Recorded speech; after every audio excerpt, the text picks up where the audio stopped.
Place donc au débat. Je le disais, on parle aujourd'hui des dessins animés. Les parents comprennent très bien de quoi il s'agit. Je suis sûre que dans vos maisons, vous avez de petits bons, mais surtout si vous avez des enfants en bas âge qui sont passionnés de dessins animés. Quelle est donc l'influence de ces programmes sur les enfants en général? Est-ce bénéfique ou est-ce nocif? Je vous rappelle la question du jour. Selon vous, les dessins animés ont-ils de bonnes ou de mauvaises influences sur les enfants? Et c'est la question à laquelle vous pouvez répondre et à laquelle nous allons également répondre sur ce plateau. Mesdames, Messieurs, je le disais, je suis toujours avec Patrick Diossou qui est toujours avec moi ce jeudi. Bonjour Patrick. Oui, bonjour amis téléspectatrices et amis téléspectateurs. Bonjour Jennifer.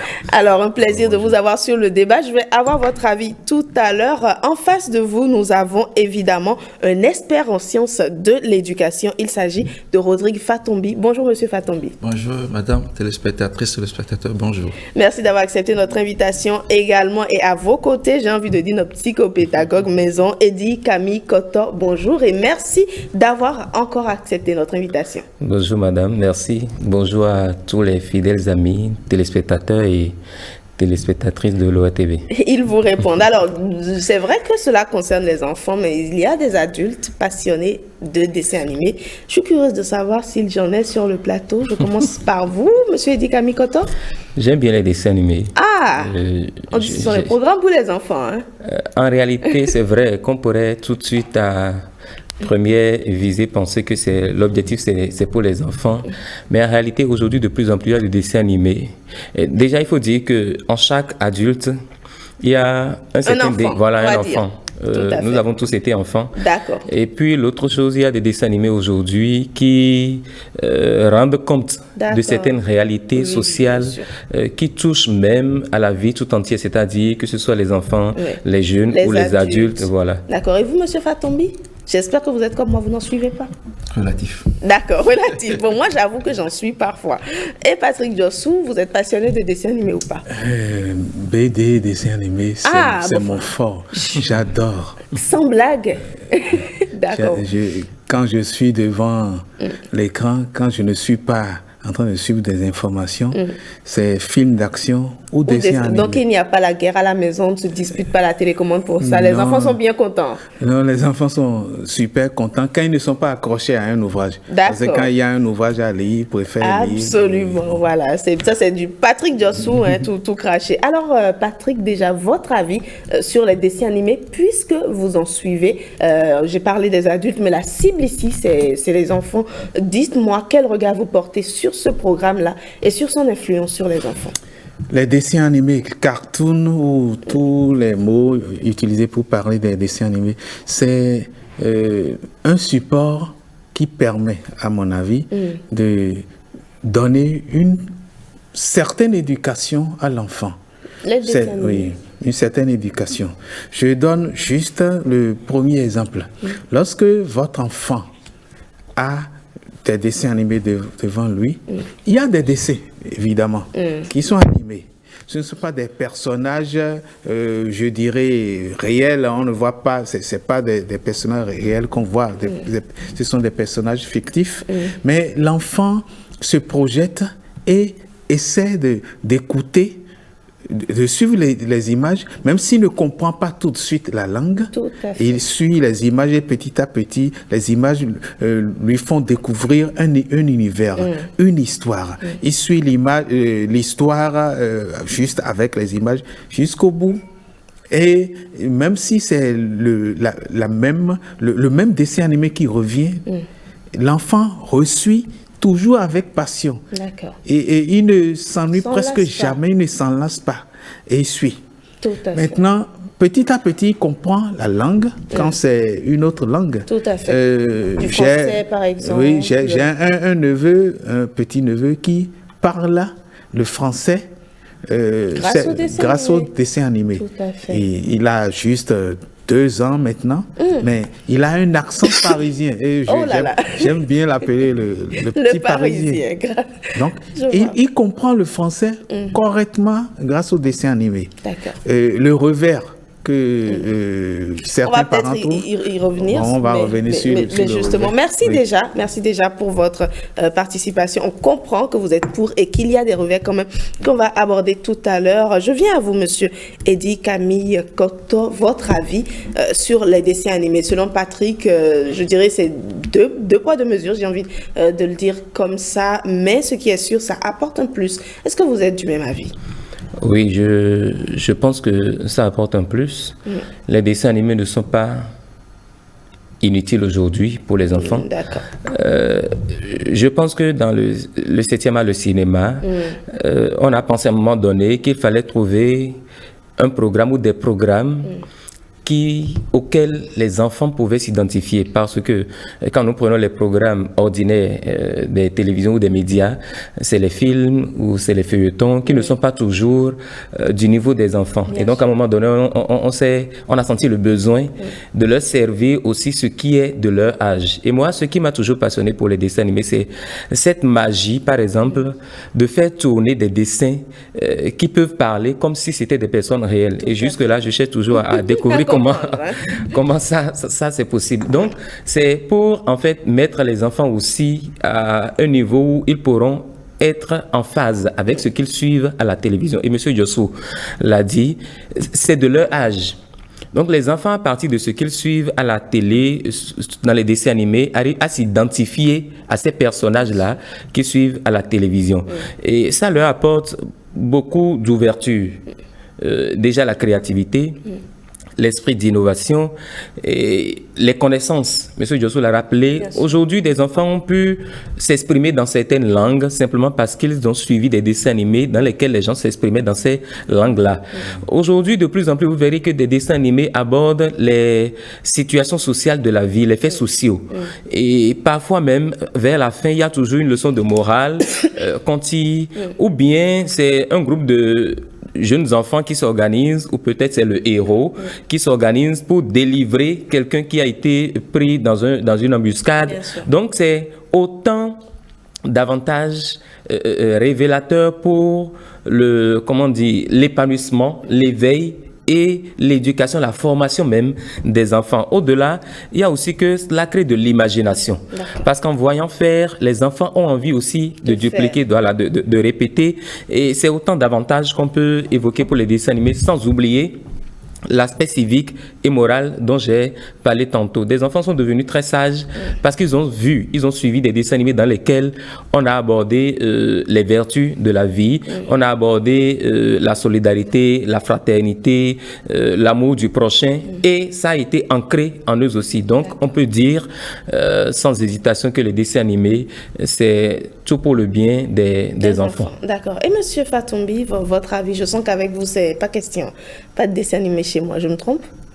Non, mais en fait, c'est pour ça que je disais que c'est relatif. D'accord. Relatif, parce que le dessin animé pris en état, en fait, comme les autres l'ont dit, apporte quand même un plus à l'enfant, puisque cela appuie l'éducation de l'enfant. D'accord. Cela permet à l'enfant de travailler ses pulsions épistémolophiliques, c'est-à-dire ses capacités d'exploration, des découvertes, tout ça.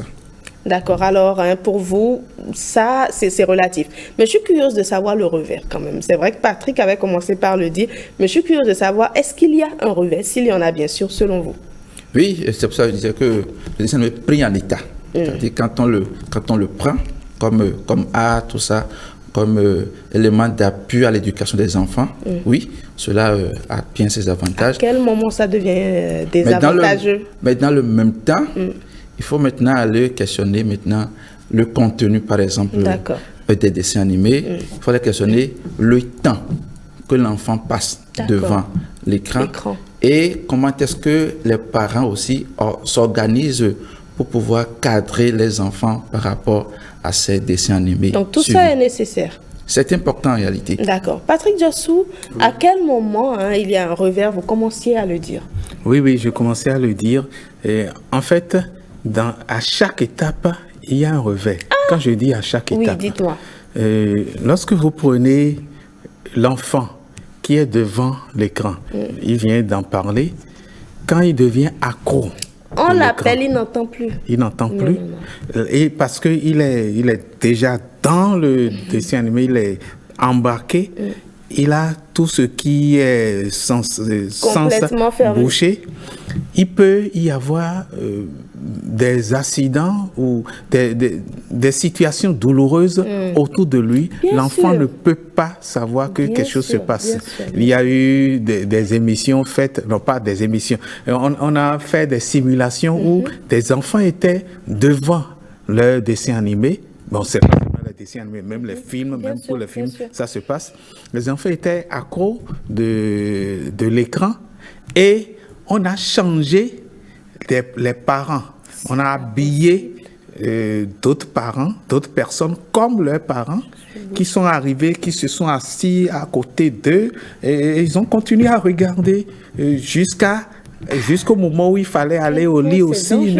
Parce qu'on a dit oui, ils n'ont même pas fait attention à la voix, si c'est la même voix.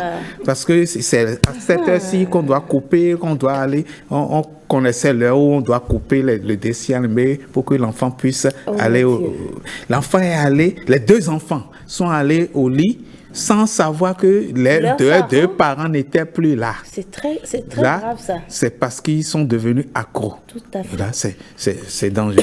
Ça, c'est une étape. Bien sûr. Une autre étape, lorsque je parlais de langue, mon neveu qui... Le petit parisien. Oui, mais le petit parisien ne comprend ni le nago...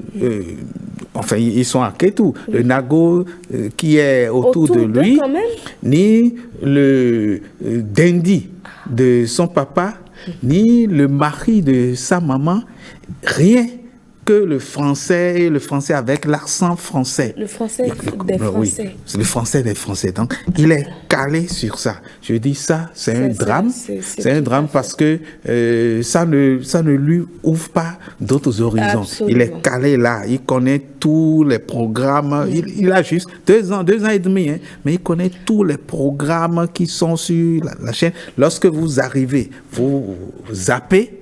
Là, il a envie de mourir, j'imagine. Ça, c'est négatif. Oh mon Dieu. Oui.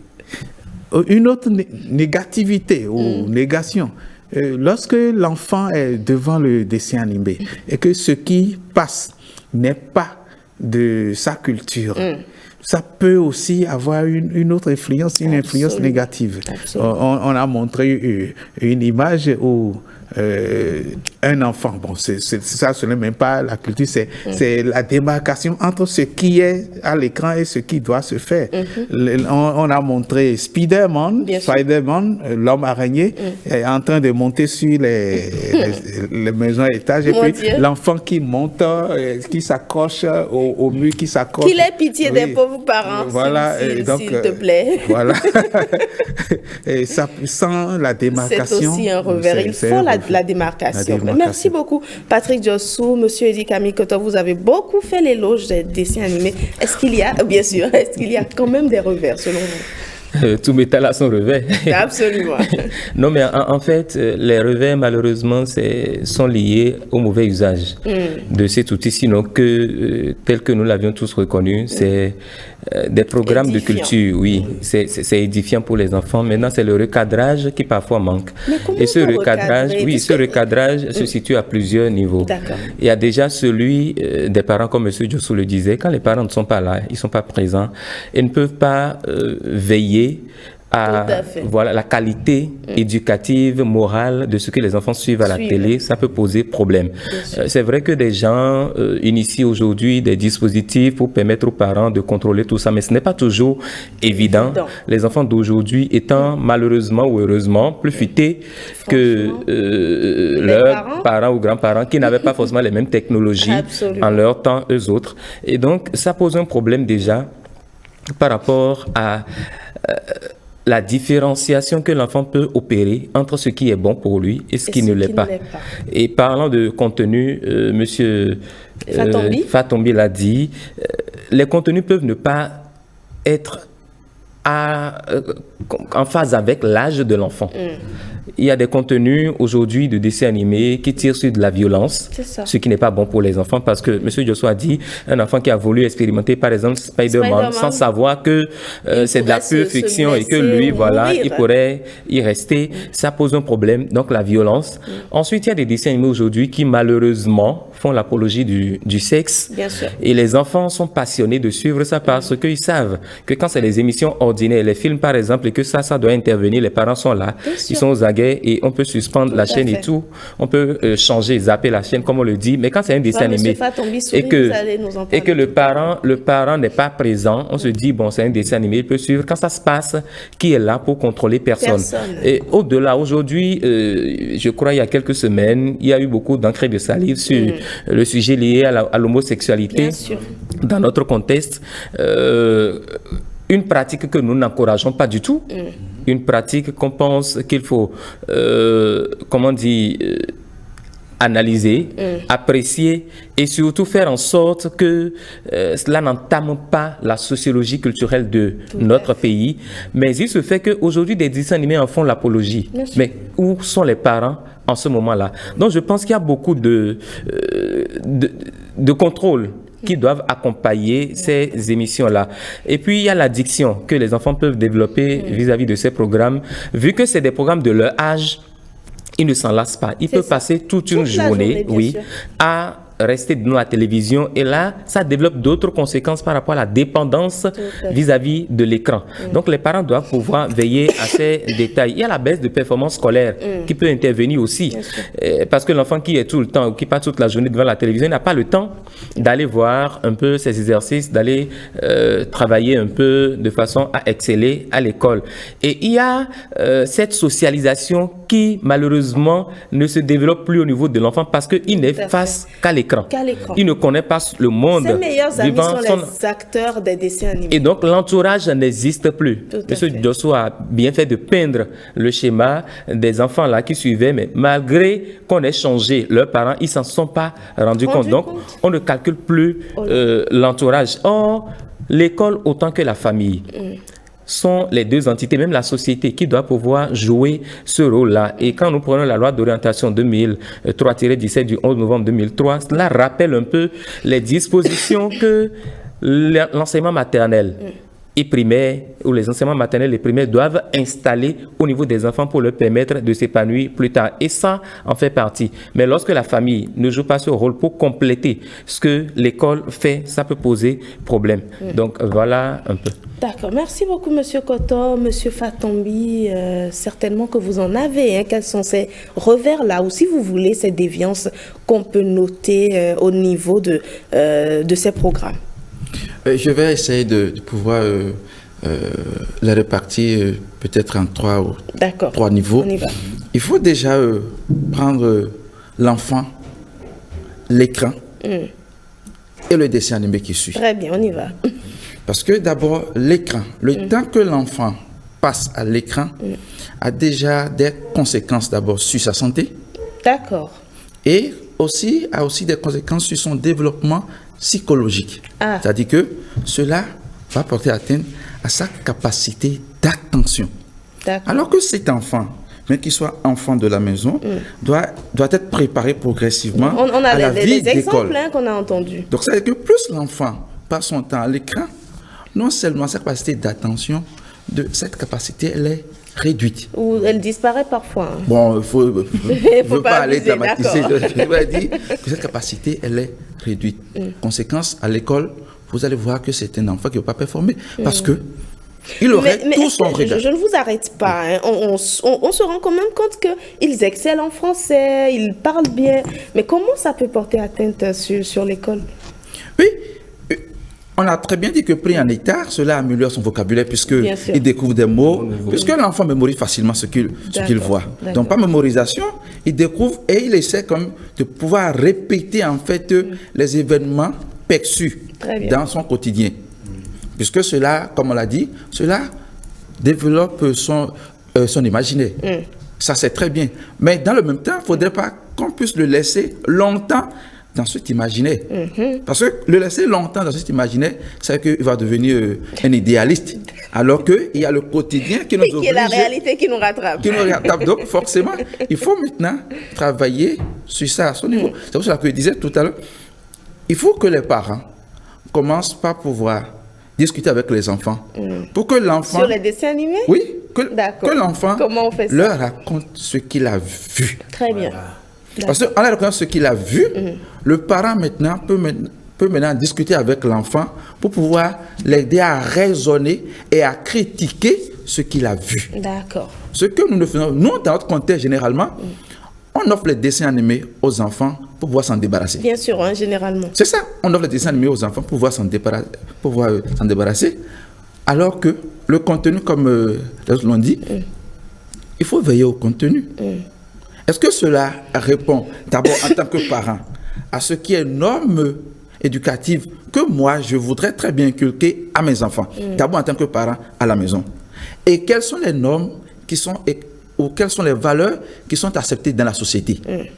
Pour que moi en tant que parent je puisse au fur et à mesure discuter avec les enfants. C'est très bien que le dessin animé permet à l'enfant d'explorer son monde, d'être informé sur l'évolution des choses, mais dans le même temps, il faut amener l'enfant à pouvoir lui-même prendre des positions, à pouvoir critiquer un peu ce contenu. D'accord. Donc, pour revenir un peu au premier point dont il disait, il y a l'écran.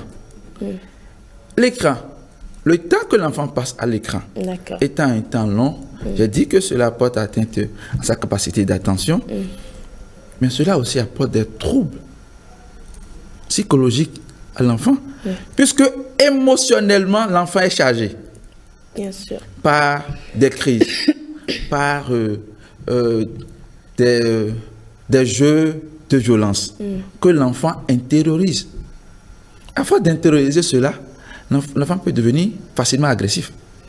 L'enfant, parce que l'enfant s'identifie à ces héros-là. À ces héros dans ces dessins animés. Bien sûr. Alors, il veut aussi vivre en fait ce que son héros a vécu. Bien sûr. Et cela, forcément, va pouvoir transparaître dans son quotidien.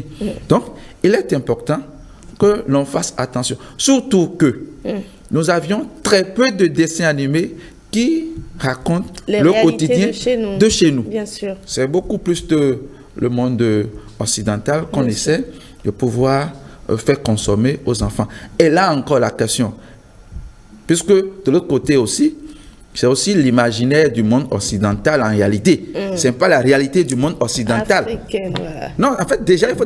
c'est totalement en déphasage. C'est que c'est pas la réalité du monde occidental. Tout à fait. Qui est relatée. C'est aussi l'imagination, c'est une projection. Puis c'est de là qu'on part. On projette en fait cela et on voit maintenant quelle est la réaction qu'a les acteurs pour commencer par réfléchir à comment conceptualiser cet imaginaire. Est-ce que c'est accepté ou que ce n'est pas accepté? Maintenant, c'est à ça que nous, on laisse nos tout petits qu'ils consomment, ils sont encore petits et on doit en réalité les amener progressivement à asseoir toutes leurs pulsions en réalité. Tout à fait. Merci beaucoup, M. Fatombi. Alors, M. Patrick Diossou, on l'a dit, les parents doivent cadrer cela, suivre le contenu, discuter avec les enfants, mais vous savez, que les parents n'ont pas forcément le temps. Aujourd'hui, vous et moi, nous sommes là. Si vos enfants étaient en vacances, ils sont probablement devant la télé à suivre des dessins animés. À quel moment le parent s'assoit, suit les dessins animés, discute avec les enfants et comment cela est-il possible? Puisque, vous l'avez dit, les enfants sont tellement attachés. Quand tu éteins le dessin animé, mais c'est la 3e guerre mondiale, ils se sentent violentés à la limite. Comment on peut faire? Comment? En fait, c'est tout. La 3e guerre mondiale, elle a entièrement raison. Mon neveu dont je parle, oui, lorsqu'on arrête le dessin animé, il y a des problèmes. Il y a des problèmes. Et il faut que sa maman négocie les heures de novelas. Il y en a assez, oui, donc, comme ça. Entre la maman et lui, c'est toujours à couteau tiré. Mais quand il y a match, c'est le papa qui impose son veto. Parce que papa, Liverpool, quand Liverpool est là où Barça... Il n'y a aucune négociation possible. Il n'y a pas de négociation. Tout le monde se range. Voilà. Alors. Mais le problème, c'est déjà, est-ce que les parents aiment les dessins animés? C'est ça le problème. Si un parent n'aime pas, il ne peut pas accompagner son enfant. Parce que ça va l'agacer tout de suite. Hein? Il ne peut pas accompagner. Ça, je le dis, non pas parce que je veux caricaturer certains parents, non. Parce que j'ai eu à observer tous les parents qui n'aiment pas. J'ai eu à observer comment c'est toujours un clash entre les enfants et eux. Hier soir, par exemple, pour parler de mon cas, je discutais. On était en famille, avec la belle famille. Je discutais avec mon jeune garçon de dessins animés. Donc, on parlait des personnages, on discutait. Et puis, à un moment donné, j'ai vu que tout le monde avait les yeux braqués sur nous, on nous regardait. Ils disent, mais qu'est-ce qui se passe? Et je me suis arrêté, j'ai dit, il y a quelque chose? On dit, non, on est en train de vous écouter. Parce qu'il était passionné, j'étais passionné aussi. Et on se racontait. On se demande à quel moment, Patrick, vous avez suivi tout ça quand même. Hein? J'ai dit, oui, dès que j'ai un bout de temps et que l'enfant est assis devant le dessin animé, je laisse tomber ce que j'ai à faire pour suivre d'abord un peu avec lui. Et pour l'arrêter à temps... Il faut aimer le dessin animé pour ça. Oui, donc je l'accompagne et on suit ensemble, on discute de tout. Donc il sait ce qu'il y a à regarder. Et il y a certains dessins animés sur certaines chaînes, je lui ai dit, ça, on ne regarde pas. Enfin, il y a deux filles qui sont toujours en train de se bagarrer. Je ne veux pas appeler le titre. Ceux qui regardent savent bien.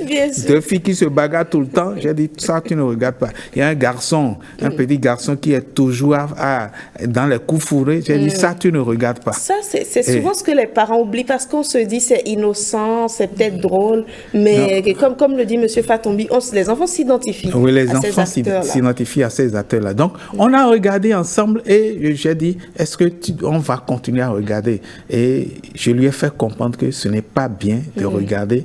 Elle a dit, oui, ok. On ne regarde pas. Donc, il faut pouvoir accompagner, il faut entrer dans l'univers de l'enfant. Tant qu'on n'entre pas dans son univers, on ne peut pas comprendre et l'accompagner. S'il faut rester simplement parent, voilà, dessin animé, c'est pour les enfants, on ne peut pas accompagner et restreindre, couper ce qu'il y a à couper. Parce qu'il y a des dessins animés qui peuvent être intéressants pour les enfants et qui sont réadaptés à notre culture. Lorsque je prends un Kirikou, certains diront que Kirikou, oui, mais malgré tout, oui, c'est écrit par un blanc. Je dis, mais il y a certaines réalités dont Kirikou parle qui nous permettent de nous retrouver. Caraba, la sorcière, etc. Il y a des exagérations pour certaines choses, mais au moins, certains enfants ils disent, ah, donc il y a girafe. Girafe, c'est où? C'est en Afrique. Ah, c'est chez nous. Hein. Donc, girafe, ça existe chez nous, etc. Ce sont de petites choses qui permettent à l'enfant de se retrouver un peu dans son contexte. Il y a aussi des dessins animés qui parlent, j'ai oublié le titre, le lièvre qui est devenu humain ou le lièvre qui parle, etc. C'est à partir d'un ouvrage de Léopold Sédar Senghor. Bon, voilà, ce sont des dessins animés qui sont pratiquement adaptés au contexte africain, proche de nos réalités. Je ne dis pas que c'est totalement nos réalités parce que c'est parfois écrit par des Européens, par des Blancs qui s'imaginent que c'est notre réalité. Mais c'est un peu plus proche. Donc, se dire qu'il faut tout couper, ça va être difficile. Maintenant, d'autres réalités, les autres réalités qu'il faut vraiment fuir.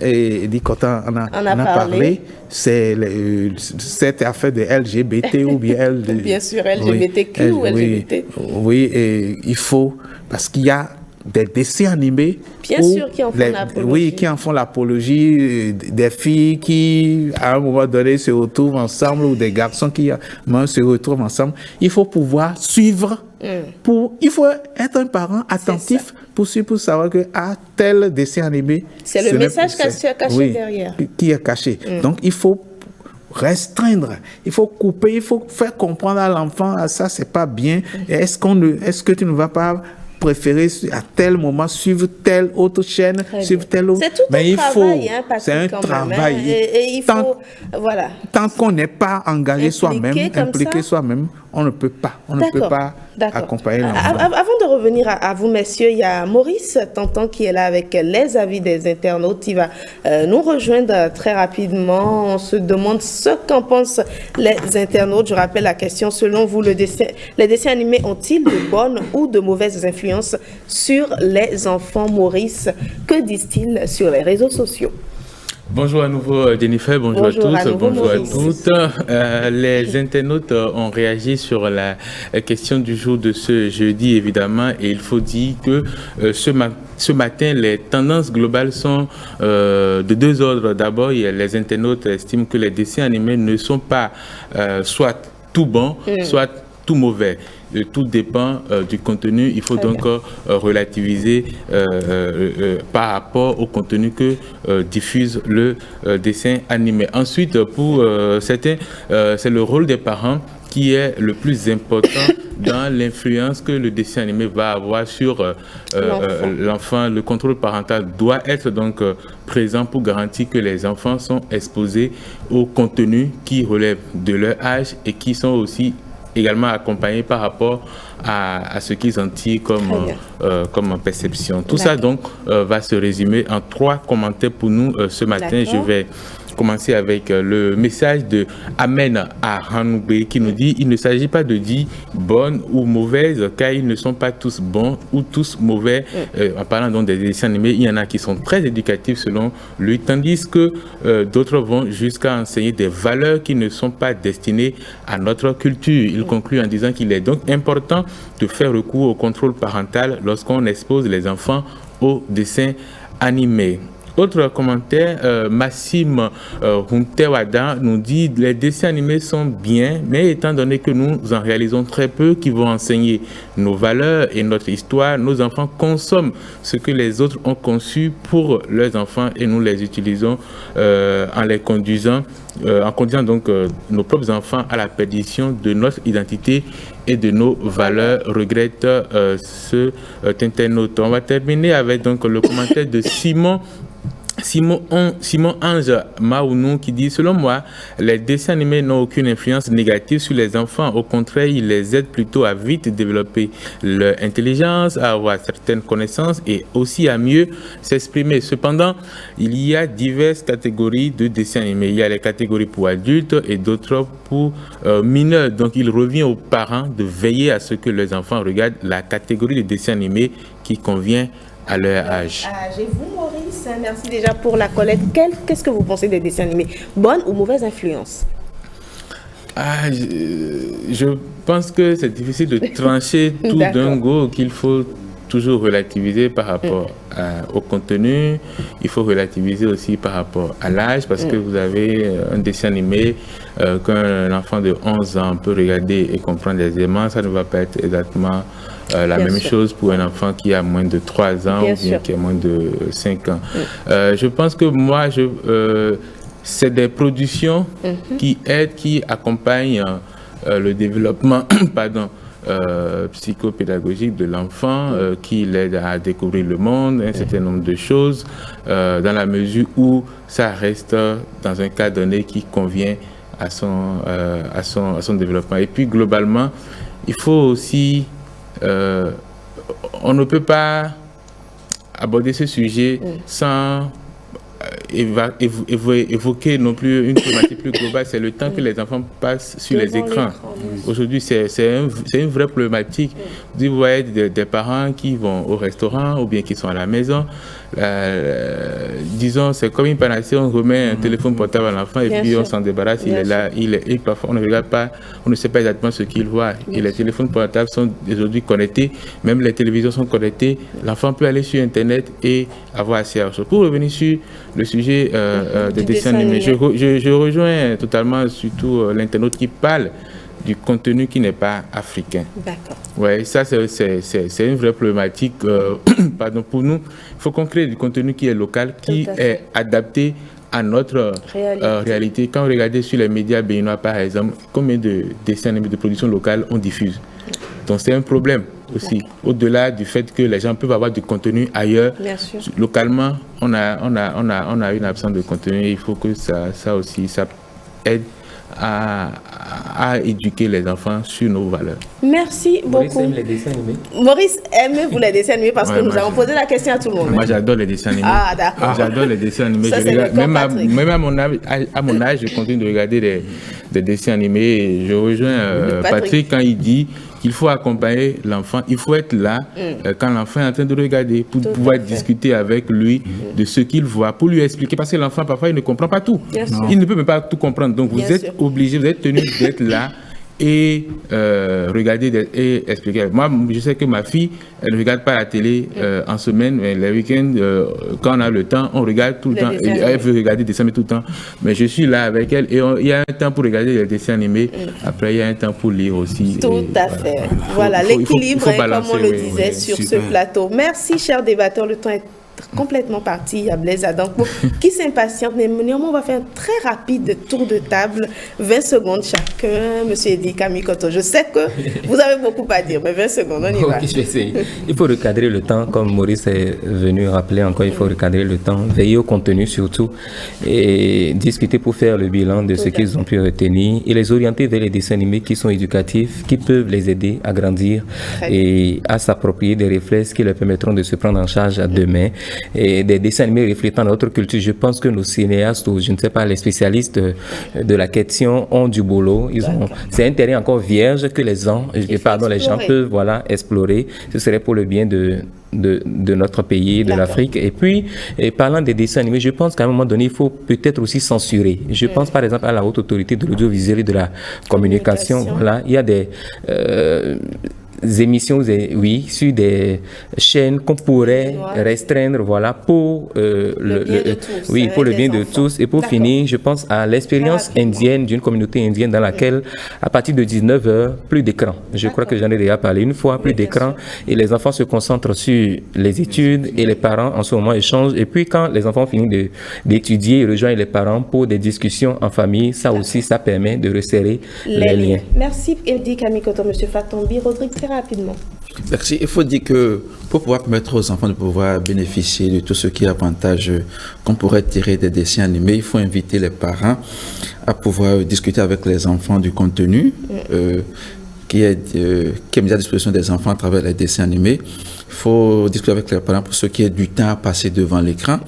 Il faut aussi que les parents puissent s'organiser, ou bien qu'on invite les parents à revoir la façon d'introduire le dessin animé aux enfants afin qu'ils ne soient pas, consommateurs tout le temps des dessins animés. Donc, il faut qu'on puisse, à côté de cela, en fait, introduire d'autres choses. On a dit, il y a la lecture, il y a la lecture, il y a aussi les jeux qui, quand même, permettent aux enfants de pouvoir éclore tout ce qui est talent, capacité et compétences dont ils ont besoin pour pouvoir réussir à la fois à l'école et aussi réussir leur vie. Merci beaucoup, Monsieur Fatombi. Très rapidement, Patrick Diossou. Oui. Je l'avais déjà dit. C'est bien. Bon, d'accord. C'est bon, les dessins animés. La seule chose que je voudrais ajouter, c'est qu'il faut que les parents surveillent aussi la distance par rapport à l'écran. J'ai beaucoup de neveux qui portent des lunettes comme moi. Bon, c'est vrai que c'est un peu héréditaire, mais c'est parce qu'on n'avait pas vite fait attention. À l'écran. Donc, à l'écran, tout le monde, écran et puis... Voilà. Merci Patrick Diossou. Maurice, très rapidement pour finir, votre mot de fin? Oui, je pense que les enfants auront toujours un intérêt pour les dessins animés parce que c'est conçu pour les attirer. Les couleurs, les sonorités, la bande son, tout ça, c'est conçu pour attirer davantage les enfants que les adultes. Donc, c'est à nous, parents, de prendre conscience de cela et d'accompagner les enfants à tirer le meilleur de ces productions-là, comme les autres l'ont déjà dit. Merci. Ils sont devenus très bons dessinateurs grâce aux dessins animés. Oui, vous les voyez dessiner les dessins animés. Vous avez l'impression que c'est une photo qu'on a faite. Oh là là. J'en ai connu qui a même remporté un concours, le premier prix d'un concours national. Bon, tout n'est pas mauvais, on le disait sur ce plateau, mais il faut que les parents surveillent, il faut que les parents s'impliquent. Merci à vous, chers débatteurs. On marque très rapidement une pause et on installe Blaise Adankpo pour Sport Matin.